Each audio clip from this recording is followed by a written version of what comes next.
Di antara amal yang membatalkan atau perbuatan yang menggugurkan amal ketika sedang beramal adalah riya dan sum'ah. Riya dan sum'ah. Siapa yang beramal soleh dengan riya dan sum'ah? Sum'ah itu melakukan amal soleh untuk diperlihatkan kepada orang lain agar dia diakui, agar dia dihormati, agar dia disanjung. Itu namanya riya. Dari ra'a, yura'i, riya'an, mura'at. Maka dia memperlihatkan amal solehnya kepada orang lain supaya dia disanjung dan supaya dia dipuji. Ketika dia melakukan demikian, maka amal solehnya tidak diterima oleh Allah Subhanahu wa taala. Adapun sum'ah yaitu memperdengarkan, dia cerita. Dia cerita-cerita tentang amal solehnya agar dia dihormati, agar dia disanjung-sanjung, maka ketika itu amal solehnya gugur, tidak diterima oleh Allah Subhanahu wa taala. Dan seorang waspada di zaman sekarang karena orang banyak hobi memamerkan amal solehnya. Dengan ada sarana medsos, maka mereka memamerkan seluruh amal soleh mereka. Ikutilah kebiasaan para salaf menyembunyikan amal soleh.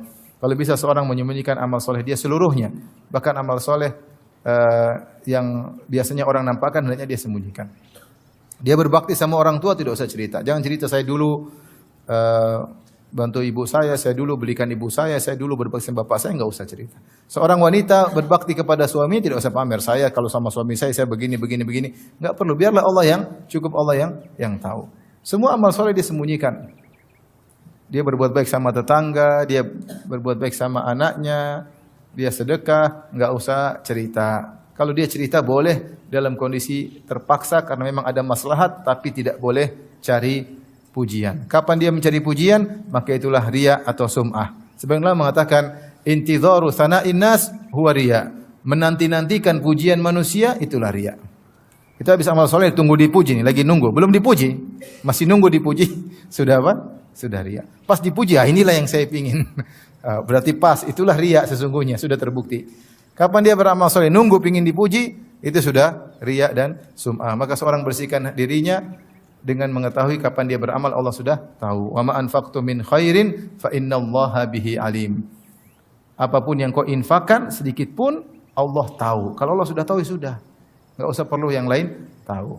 Maka hati-hati jangan terbawa dengan kebiasaan banyak orang suka pamer amal soleh. Karena kita enggak tahu kapan kita publish, kita ikhlas atau kita riya. Tipis banget. Supaya hati-hati yang enggak usah dipublish, enggak usah diceritain. Baik. Di antara amal yang bisa membatalkan amal soleh setelah dilakukan amal soleh, yaitu membatalkan sedekah. Allah telah berfirman, "Wala tubtilu a'malakum." Janganlah kalian batalkan amalan-amalan kalian. Jaga amal tersebut, jangan dibatalkan. Di antaranya adalah sedekah yang ikhlas jadi batal gara-gara alman wal adza. Kata Allah Subhanahu wa taala, "Ya ayyuhalladzina amanu la tubtilu shadaqatikum bil manni wal adza." Wahai orang yang beriman, janganlah kalian batalkan sedekah kalian dengan alman dan al-adha. Apa itu alman, apa itu al-adha? Dua hal yang bisa membatalkan amal soleh. Padahal sedekahnya ikhlas. Beda kalau riya dari awal udah batal.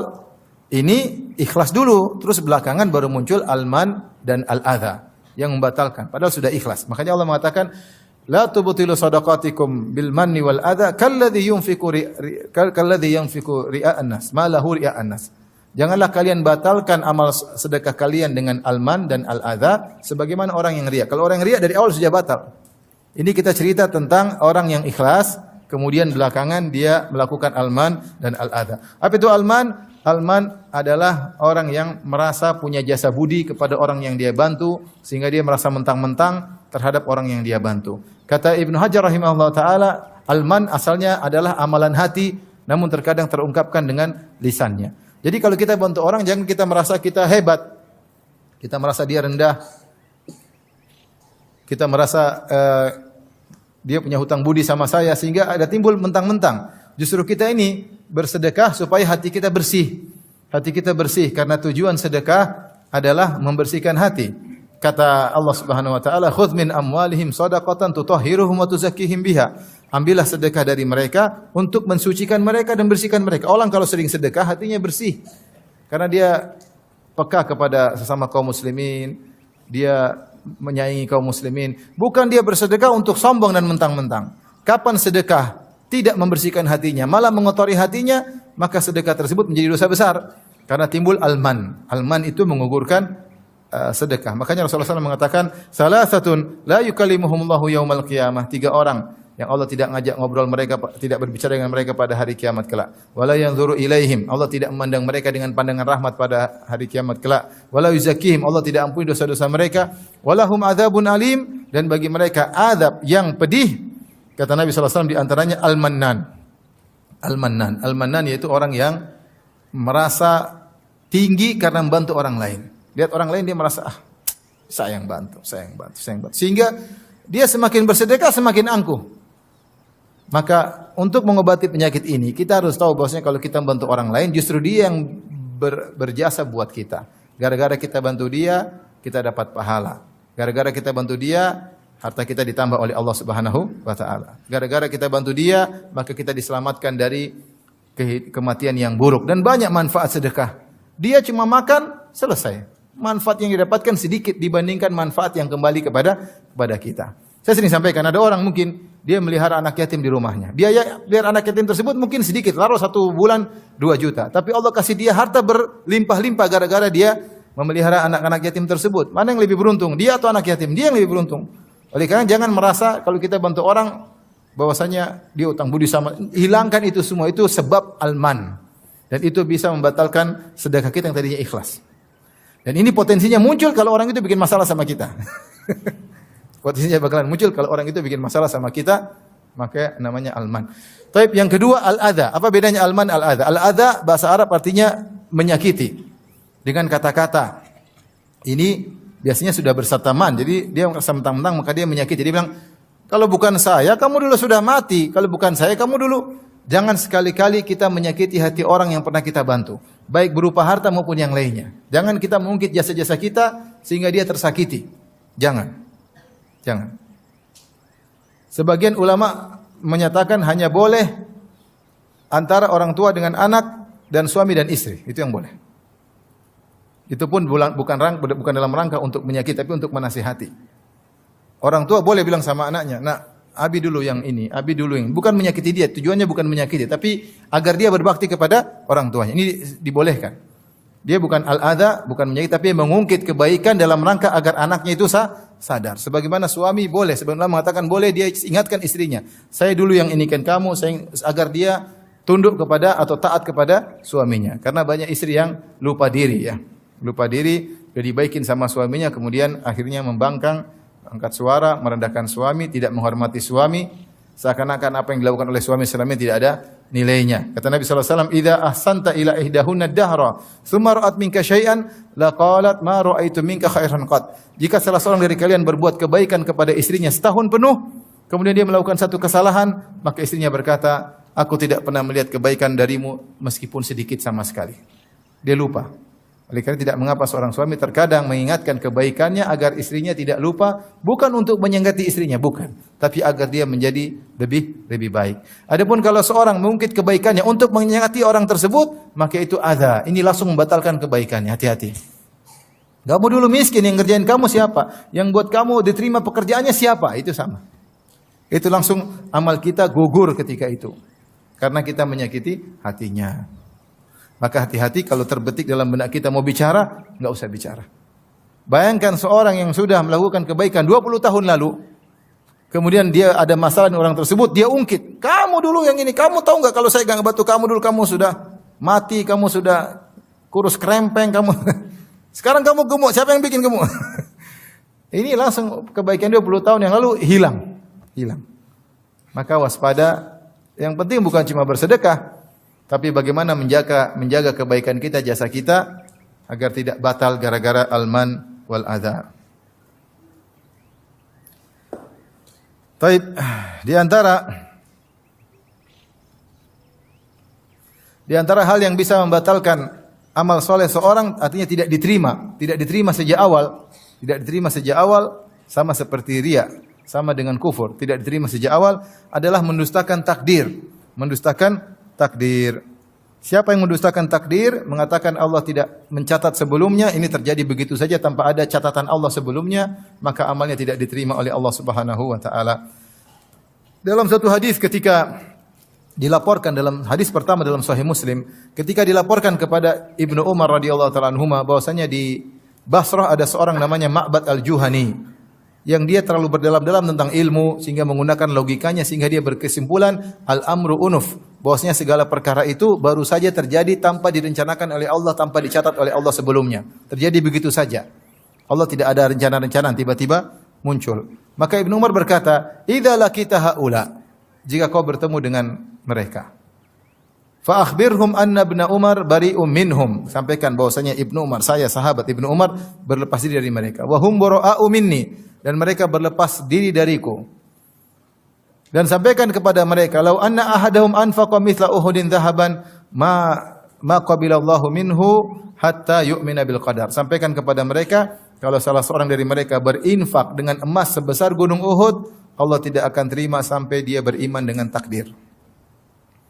Emas gunung Uhud itu panjangnya 7 sampai 8 kilo.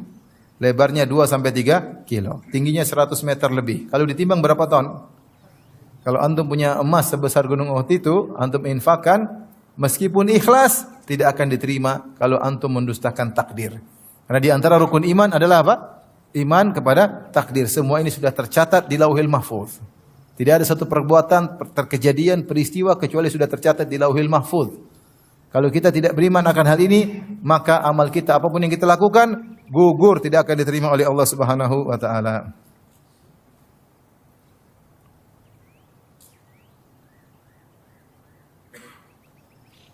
Demikian juga dalam hadis Rasulullah SAW bersabda,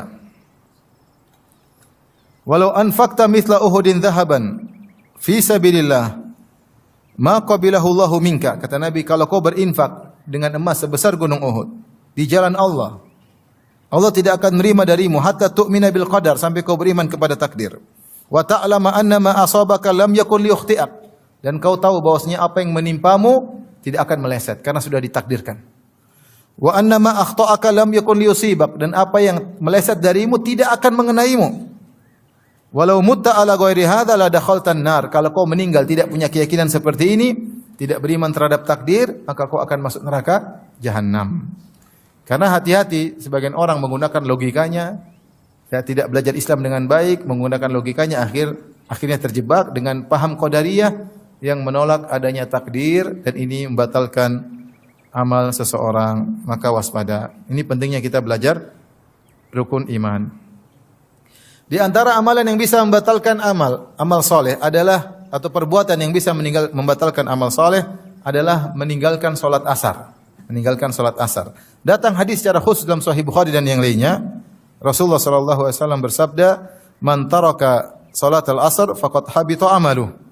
Siapa yang meninggalkan salat asar, maka telah gugur amalnya. Man taraka salatal asar faqad habita amaluh. Siapa yang meninggalkan salat asar, maka telah gugur amalnya. Ada khilaf di kalangan para ulama, apa maksudnya gugur amalnya? Ada yang mengatakan amalnya gugur seluruhnya, jadi nol. Ada yang mengatakan amal dia pada hari itu. Ada yang mengatakan amal dia ketika mau dilaporkan ke Allah, karena sore malaikat angkat amalannya ke Allah, ternyata dia malah tidak salat asar, maka amalan seharian gugur. Amalan seharian gugur. Maka seorang jangan sampai meninggalkan salat asar. Kadang pulang kerja capek, letih, kemudian tidur, tidak salat asar, maka ini bahaya. Hendaknya seorang jangan meninggalkan salat asar, dan berusaha jangan menunda-nunda salat asar. Rasulullah SAW sebutkan di antara sifat orang munafik yaitu menunda-nunda salat asar sampai menjelang adzan. Kata Nabi, tilka salatul munafik. Itulah salat orang munafik.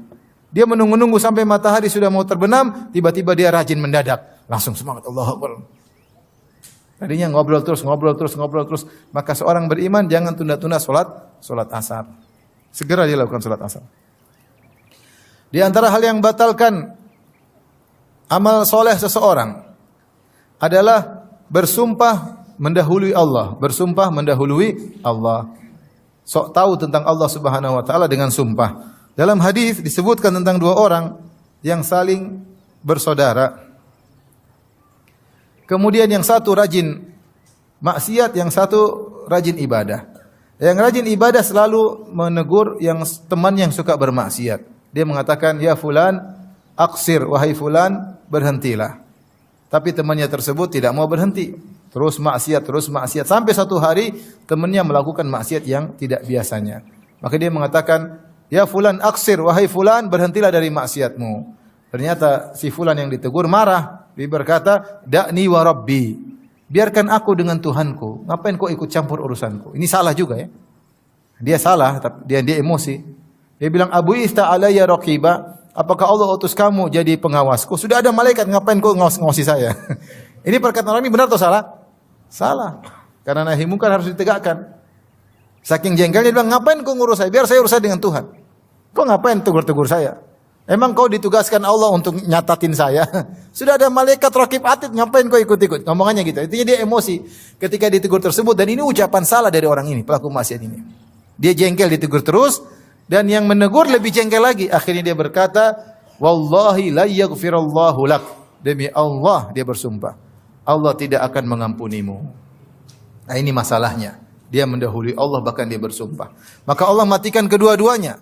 Allah mengatakan, "Man dzalladzi yata'ala alayya alla aghfira li fulan." Siapa yang berani-berani bersumpah atas namaku, bahwasanya aku tidak akan mengampuni si fulan, hati-hati. Wa qad ghafartu lahu wa ahbattu amalak. Sungguh aku telah mengampuninya dan aku gugurkan amal solehmu. Maka akhirnya orang yang tukang maksiat tadi diampuni dosa-dosanya, Allah berkehendak ampuni dia. Yang orang yang sombong atau orang yang mendahului Allah, sok tahu tentang Allah bersumpah, maka amalnya gugur. Abu Hurairah radhiyallahu anhu ketika meriwayatkan hadis ini, dia berkomentar, "Takallama bi kalimatin aw baqat dunyahu wa ukhrah." Sungguh orang ini telah mengucapkan satu perkataan yang perkataan tersebut menghancurkan dunianya dan akhiratnya. Maka seorang jangan pernah mendahului Allah dalam banyak hal. Jangan bilang, "Ah, ini orang ini enggak mungkin diampuni." Enggak mungkin. Antum bayangkan kalau ada sekarang misalnya ada seorang sadis, dia masuk di masjid ini misalnya. Kemudian kita semua dibakar. Baik pendengar maupun ustadznya, dibakar hidup-hidup. Terus ada orang lihat, tidak akan diampuni. Mungkin pikiran kita begitu kan? Tapi ternyata kalau dia bertobat diampuni. Seperti kisah Ashabul Ukhdud. Allah sebutkan dalam surat Al-Buruj. Kata Allah, "Innal ladzina fatanul mu'minina wal mu'minati tsumma lam yatubu falahum adzabu jahannam wa lahum adzabul hariq." Sungguhnya orang-orang yang membakar kaum mukminin dan membakar kaum mukminin hidup-hidup, dibakar kaum mukminin, kaum mukminat, ribuan orang dibakar hidup-hidup sambil menikmati pembakaran tersebut, nonton, ketawa ketiwi, nikmati pembakaran tersebut. Kata Allah, "Tsumma lam yatubu," kemudian mereka tidak bertobat. Maka bagi mereka adab yang pedih, bagi mereka adab yang bakar. Ketika Allah berfirman, kemudian mereka tidak bertobat, mereka diadab. Berarti kalau mereka bertobat, diadab atau tidak? Tidak. Siapa yang lebih bejat dari Fir'aun? Fir'aun bejat atau tidak? Sangat bejat.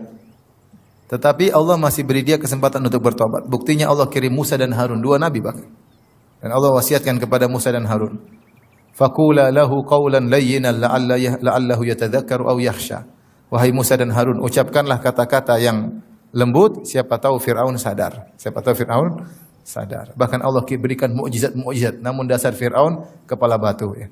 Akhirnya mati dalam kondisi kafir. Seandainya dia bertobat, diterima enggak tobatnya? Bahkan di antara orang setelah Nabi wafat, ada sebagian orang ngaku sebagai Nabi. Murtad atau tidak jadi mengaku sebagai Nabi? Murtad. Di antara mereka ada yang sadar, masuk Islam lagi, kemudian berjihad di jalan Allah dan meninggal mati syahid. Ada. Oleh karena jangan kita, karena lihat orang maksiat kita emosi, ya model kamu ini tidak bakalan diampuni oleh Allah. Enggak boleh. Enggak boleh. Maka tidak boleh kita mendahului Allah. Tidak boleh juga kita mengatakan, intinya jangan mendahului Allah. Kita bilang, ini demi Allah ini pasti masuk surga. Enggak boleh. Enggak boleh. Ketika ada Ummul Ala memuji Utsman bin Maz'un. Utsman bin Maz'un seorang sahabat yang sangat zuhud, terkenal rajin ibadah. Ketika dia meninggal, maka Ummul Ala berkata, sungguh mulia engkau wahai Utsman, laqad akramakallah, sungguh Allah telah memuliakan engkau. Maka Nabi tegur, "Wa ma yudriki, dari mana kau tahu Allah memuliakan dia? Dari mana kau tahu?" "Inilah arjulahul khair," adapun saya berharap dia dapat kebaikan karena dia orang soleh. Tapi dari mana kau pastikan bahwasanya Allah telah memuliakan dia? Enggak ada yang tahu. Ini hal gaib. Hal gaib. Kemudian Nabi mengatakan, adapun saya tidak tahu tentang bagaimana diriku. Maka kita tidak tahu, jangan pastikan hal yang gaib. Seperti di zaman Nabi dalam Musnad Imam Ahmad dengan sanad yang hasan. Dikatakan kepada Nabi, "Inna fulana matat wastarahat." Ya Rasulullah, ibu itu telah meninggal dunia dan istirahat. Seperti kata-kata orang sekarang, telah istirahat di peristirahatan yang terakhir. Faghadiban Nabi sallallahu alaihi wasallam. Nabi pun marah. Nabi berkata, "Innama yastarihu man ghufira lahu." Sungguhnya yang istirahat kalau sudah mati itu yang diampuni oleh Allah Subhanahu wa taala. Dari mana kau tahu dia diampuni oleh Allah Subhanahu wa taala? Enggak ada yang tahu. Maka kita jangan pastikan seorang masuk surga kecuali yang sudah Allah sebutkan atau Nabi sebutkan. Kalau Abu Bakar di surga jelas Nabi bilang Abu Bakar di surga, Umar di surga, Utsman di surga, Ali di surga, 10 sahabat Nabi bilang di surga. Kita boleh, Bilal di surga boleh.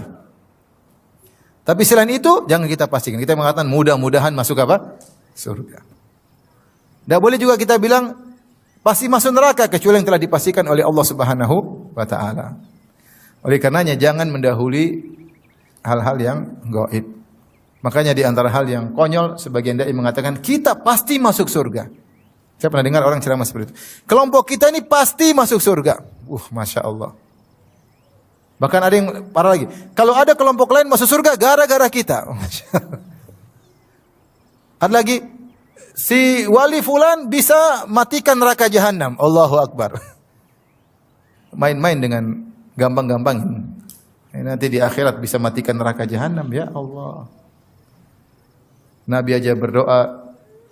Rabbana atina fid dunya hasanah. Wa fil akhirati hasanah. Wa qina adzab benar. Di antara doa yang paling sering dibaca Nabi, wa qina adzabannar. Jauhkanlah kami dari azab neraka jahanam. Ini dibilang wali fulan, Habib fulan bisa matiin neraka jahanam. Enggak boleh berlebih-lebihan. Taib. Di antara hal yang bisa menggugurkan amal soleh adalah menentang Rasulullah sallallahu alaihi wasallam, baik perkataan maupun perbuatan. Allah berfirman di awal surat Al-Hujurat, "Ya ayyuhalladzina amanu la tarfa'u aswatakum fawqa sautin nabi." Ya ayyuhalladzina amanu la tuqaddimu baina yadayillahi wa rasulihi wattaqullaha innallaha samii'un 'alim. Ya ayyuhalladzina amanu la tarfa'u aswatakum fawqa sautin nabi wa la tajharu lahu bil qawli ka jahri ba'dikum li ba'din an tahbata a'malukum wa antum la tash'urun. Wahai orang beriman, janganlah kalian mendahului Allah dan Rasul-Nya. Ya, sungguhnya Allah Maha mendengar dan Maha mengetahui. Wahai orang beriman, janganlah kalian mengangkat suara kalian di atas suara Nabi. Dan jangan kalian membesarkan suara kalian sebagaimana kalian kalau berbicara besar di antara kalian. Antahbatu a'malukum. Bisa jadi amal kalian gugur wa antum la tash'urun, sementara kalian tidak sadar. Maka di antara yang bisa menggugurkan amal ketika Nabi masih hidup, tidak sopan di hadapan Nabi. Bicara keras-keras seperti ngomong dengan teman sendiri. Setelah turun ayat ini, Umar kalau bicara dengan Nabi bisik-bisik, takut. Takut. Sampai ada seorang namanya Sabit bin Qais tidak mau keluar rumah. Kenapa? Dia jauh hari saud, suaranya keras. Dia tidak mau keluar rumah. Mana Sabit kok tidak ke masjid? Kata dia, saya penghuni neraka. Kenapa? Suara saya keras. Nabi bilang tidak, dia penghuni surga. Ya, dia penghuni surga. Artinya sahabat benar-benar takut ketika turun ayat ini, jangan sampai ngangkat suara di hadapan Nabi sallallahu alaihi wasallam. Dan sebelumnya Allah berkata, la tuqaddimu, jangan kalian mendahului Allah dan Rasulnya. Kata para ulama maksudnya, kamu kalau melakukan apa-apa, lihat dulu dalilnya. Jangan kamu sok membuat hukum. Apa kata Allah, apa kata Rasul, tinggal ikuti. Ada lagi yang berkata, maksud ayat tersebut, kalau sudah ada hukum Allah, sudah hukum Rasulullah, jangan kau punya ide. Contoh misalnya kita tahu syariat wanita berjilbab, kemudian kita punya ide. Kenapa sih wanita? Coba kalau tidak berjilbab kan lebih nyaman. Ini namanya ide, kasih ide sama Allah. Ini enggak boleh. Syariat Allah sempurna atau tidak? Sempurna. Al-yauma akmaltu lakum dinakum. Maka jangan kasih ide tentang syariat Allah. Ya. La mu'aqqiba li hukmih, tidak ada yang bisa protes terhadap hukum Allah Subhanahu wa taala. Dia tuh Tuhan, kamu tuh manusia, kekuranganmu banyak. Kamu ngurus istri aja enggak bisa, mengurus hukum-hukum. Ngurus anak aja enggak bisa, mengurus hukum-hukum. Allah Subhanahu wa taala ngurusi alam semesta, ngurusi matahari, ngurusi rembulan, ngurusi bintang-bintang, mengurusi laut, mengurusi semua alam semesta, hewan-hewan diurusi oleh Allah. Allah bikin aturan yang begitu kokoh, terus Allah turunkan hukum buat kamu supaya kamu baik, kamu bilang saya tidak terima. Hukum saya lebih baik daripada hukum kamu ya Allah. Ini orang tidak tahu diri. Kamu Tuhan atau hamba? Kamu tuh hamba, ngurus dirimu saja enggak becus, mau ngurus bikin hukum buat manusia yang lain. Maka siapa yang sudah datang perintah Allah dan Rasulnya, kemudian dia menentang, amalnya gugur. Kata Ibnu Qayyim rahimahullah, jangankan menentang hukum, sepakat dengan hukum Nabi, hanya ngomongnya keras aja, ngomongnya keras. La tarfa'u aswatakum fawqa sautin nabi wa la tajharu lahu bil qawli ka jahri ba'dikum li ba'din an tahbata a'malukum wa antum la tash'urun. Jangan kalian angkat suara kalian, jangan kalian berbicara keras dengan Nabi seperti kalian bicara di antara kalian, bisa jadi amal kalian gugur dan kalian tidak sadar. Ini zaman sekarang banyak orang Allah berfirman demikian, nah bukan enggak benar, enggak cocok seperti orang liberal. Rasulullah bilang enggak pas lagi, enggak relevan zaman sekarang, kita bikin hukum baru. Aduh. Repot. Kamu tuh siapa? Ngurus istrimu aja enggak beres. Ya, terus mau ngurus manusia di alam semesta dengan bikin hukum dari kamu. Oleh karenanya kalau hukum semua dari manusia pasti nanti ada yang protes, ada yang diuntungkan, ada yang tidak diuntungkan dan demikian. Expire, kemudian ini dan seterusnya. Kalau mau hukum yang benar adalah hukum Allah Subhanahu wa taala. Intinya di antara hal yang menggugurkan amal seorang ketika dia tahu ini hukum Allah dan Rasulnya, kemudian dia menentang.